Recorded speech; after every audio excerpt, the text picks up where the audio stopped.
नमस्कार दोस्तों। एक बार की बात है, एक छोटा सा गांव था। गांव में एक बुजुर्ग आदमी रहता था।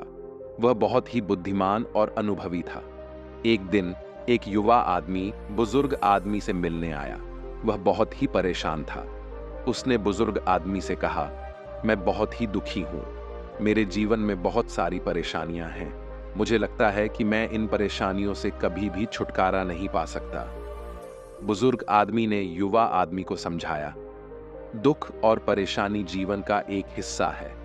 हर किसी को अपने जीवन में इनका सामना करना पड़ता है। लेकिन अगर हम खुश रहने की कला सीख लेते हैं तो इन परेशानियों का हमारे जीवन पर कोई प्रभाव नहीं पड़ता। युवा आदमी ने बुजुर्ग आदमी से पूछा, खुश रहने की कला कैसे सीखें? बुजुर्ग आदमी ने जवाब दिया, खुश रहने की कला सीखने के लिए हमें कुछ बातों का ध्यान रखना चाहिए। सबसे पहले हमें यह समझना चाहिए कि खुशी हमारे अंदर से आती है। हमें बाहरी चीजों पर निर्भर नहीं रहना चाहिए। दूसरा, हमें वर्तमान क्षण में जीना चाहिए। अतीत या भविष्य के बारे में चिंता करने से हमें खुशी नहीं मिल सकती। तीसरा, हमें दूसरों की मदद करनी चाहिए। दूसरों की मदद करने से हमें खुशी मिलती है। बुजुर्ग आदमी ने युवा आदमी को कुछ अभ्यास करने के लिए कहा। बुजुर्ग आदमी ने कहा, हर सुबह उठकर अपने दिल में यह सोचो कि आज का दिन मेरे लिए एक अच्छा दिन होगा। दिन भर में जो भी अच्छा हो उस पर ध्यान दो, जो भी बुरा हो उस पर ध्यान मत दो। और दिन के अंत में अपने दिन का विश्लेषण करो। देखो कि तुमने किन चीजों से खुशी प्राप्त की। युवा आदमी ने बुजुर्ग आदमी की बातों को ध्यान से सुना और उन पर अमल करने लगा। कुछ दिनों बाद वह महसूस करने लगा कि वह पहले से ज्यादा खुश है। उसने अपनी परेशानियों के बारे में कम सोचना शुरू कर दिया। वह वर्तमान क्षण में जीने लगा और वह दूसरों की मदद करना भी शुरू कर दिया। एक दिन युवा आदमी ने बुजुर्ग आदमी को फिर से मिलने आया। वह बहुत खुश था। उसने बुजुर्ग आदमी से कहा, मैं आपको धन्यवाद कहना चाहता हूं। आपकी बातों से मेरी जिंदगी बदल गई है। अब मैं खुश हूं। बुजुर्ग आदमी ने मुस्कुराते हुए कहा, यह खुशी तुम्हारे अंदर है। मैंने तुम्हें सिर्फ एक मार्गदर्शन दिया है। तुम्हारे प्रयासों से ही यह खुशी तुम्हारे जीवन में आई है। बुद्ध भी खुश रहने की कला के बारे में जानते थे। उन्होंने अपने अनुयायियों को सिखाया कि खुश रहने के लिए हमें 3 चीजों का ध्यान रखना चाहिए। पहली चीज, हमें अपने विचारों पर नियंत्रण रखना चाहिए। हमें ऐसे विचार नहीं सोचने चाहिए जो हमें दुखी करते हैं। दूसरी चीज, हमें अपने कार्यों पर ध्यान देना चाहिए। हमें ऐसे कार्य करने चाहिए जो हमें खुशी देते हैं। तीसरी चीज, हमें दूसरों की मदद करनी चाहिए। दूसरों की मदद करने से हमें खुशी मिलती है। बुद्ध ने कहा, खुशी एक विकल्प है। हम खुश रहना चुन सकते हैं या दुखी रहना चुन सकते हैं। यह हमारे विचारों और कार्यों पर निर्भर करता है। खुश रहना एक कला है। इस कला को सीखने के लिए हमें कुछ प्रयास करने पड़ते हैं। लेकिन अगर हम इस कला को सीख लेते हैं तो हम अपने जीवन में खुशी और शांति पा सकते हैं। कुछ समय बाद गांव में एक भयंकर सूखा पड़ गया। खेत सूख गए, फसलें नष्ट हो गईं और लोगों में अशांति फैल गई। पहले से ही मुश्किलों से जूझ रहे युवा आदमी का दुख फिर हावी होने लगा। उसने बुजुर्ग आदमी से कहा, देखिए, आप जो कह रहे थे वह तो ठीक था, लेकिन ये परेशानियां इतनी बड़ी हैं कि खुश रह पाना लगभग असंभव लगता है। बुजुर्ग ने उसकी तरफ गंभीरता से देखा और बोले, बेटे, परेशानियां आती जाती रहती हैं। यह जीवन का चक्र है, लेकिन ये हमें बिल्कुल भी तोड़ नहीं सकती। अगर हम अपनी खुशी के दीप का जलन हवा पानी को भी मिटा नहीं सकती। उसने युवक को समझाया कि सूखा भले ही बड़ा संकट हो, लेकिन उसके बीच भी छोटे छोटे खुशी के पल जरूर छिपे होते हैं। सुबह की पहली किरण से जगने का आनंद, नन्हे पौधों को सींचने का संतोष, सूखे पेड़ के नीचे पंछियों का चहचहाना सुनना, यही वो छोटी छोटी चिंगारियां हैं जो किसी भी अंधेरे में उम्मीद जगा सकती हैं। युवक बुजुर्ग की बातों से प्रभावित हुआ। उसने तय किया कि हर रोज किसी एक छोटी खुशी को तलाश करेगा। सुबह घास पर नंगे पैर चलते हुए ठंडक का आनंद, प्यासे पक्षियों को पानी पिलाते हुए उनकी कृतज्ञता देखना, सूखे खेतों में भी अंकुरित हुए एक छोटे से पौधे का स्वागत करना, यही उसके दिन भर के खुशी के संग्रह बन गए। धीरे धीरे गांव के दूसरे लोग भी उसकी आदत अपनाने लगे। हंसी खुशी से लोग मिलकर सूखे से लड़ने की तरकीबें सोचने लगे। बचे हुए बीजों का बंटवारा, तालाब खोदने का जज्बा, एक दूसरे का हौसला बढ़ाना, ऐसे प्रयासों ने उम्मीद का नया बीज बोया। कुछ महीने बाद बारिश आई। सूखी जमीन फिर से लहलहा उठी। लोगों के चेहरों पर हवा के साथ राहत आ गई। सूखे का कहर भले ही बना रहा, लेकिन अब उनके पास उसका सामना करने की नई ताकत थी, जो खुशी के छोटे छोटे प्रकाश बिंदुओं ने जगाई थी।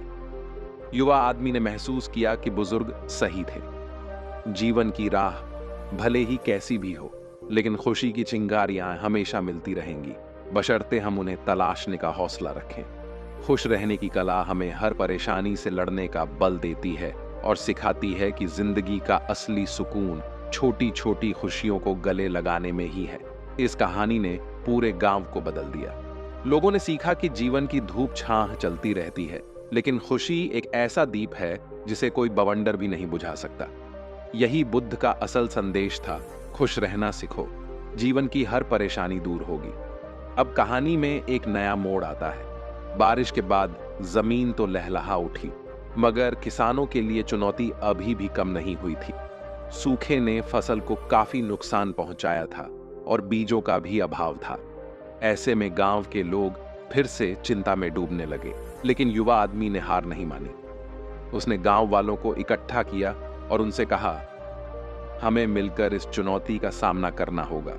हमारे पास जमीन है, हमारे पास मेहनत करने के हौसले हैं और हमारे पास एक दूसरे का साथ है। यही काफी है। उसने आगे कहा, हम कम पानी में उगने वाली फसलों को चुनेंगे। हम बीजों का आपस में बंटवारा करेंगे। हम मिलकर खेत तैयार करेंगे और फसल की देखभाल करेंगे। मुझे यकीन है कि मिलकर हम इस मुश्किल को पार कर लेंगे। गांव वालों ने युवा आदमी की बातों पर भरोसा किया।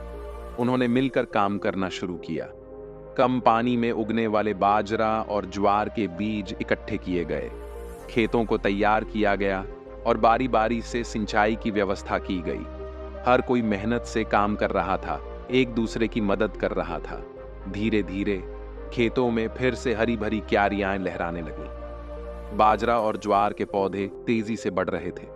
गांव वालों के चेहरों पर फिर से उम्मीद की किरण झलकने लगी।